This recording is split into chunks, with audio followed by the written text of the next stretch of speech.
Hi, my name is Heidi Eisips, and I was part of the women's panel today that we had this afternoon. And so the first thing we talked about is why women and how women can help contribute to sustainability leadership. So one of the first things we did for concrete action was we gathered everyone's names and contact information with a commitment to follow up with a group of women committed to making ongoing environmental change in the local community and around the world.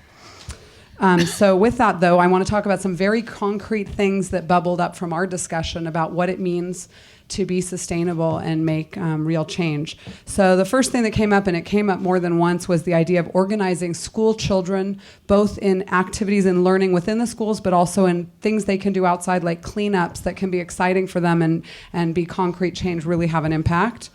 Aravut, we talked about the idea of something that's difficult to translate into English, but it's the idea of a mutual guarantee, an interrelatedness, an intercommitment between people. And we specifically talked about getting women together.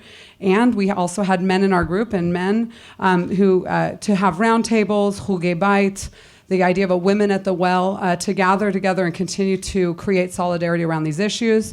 We talked about the need for advocacy. I talked about the issue in the Kidron Valley and the idea of civil living, caring for the other and making sure that all our needs, our mutual needs, are met. We talked about the fact that we need to move our citizens and our learners and our religious leaders from passive citizens to active citizens, so that real change comes not through talking, but through action.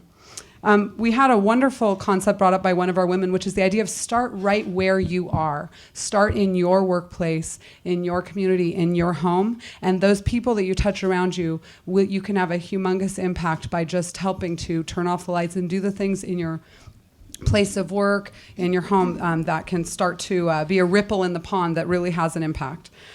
We also talked about the fact that little things like leaving the lights, turning the lights off, or big things like addressing the problems with the Dead Sea are equally important, because the little things also add up to have humongous impact. We talked about that we need to be shy of not over-organizing all the time, because sometimes that falls flat, and sometimes we need to be more ad hoc in our efforts, gather people where they are, and try and get momentum when in ways that make sense.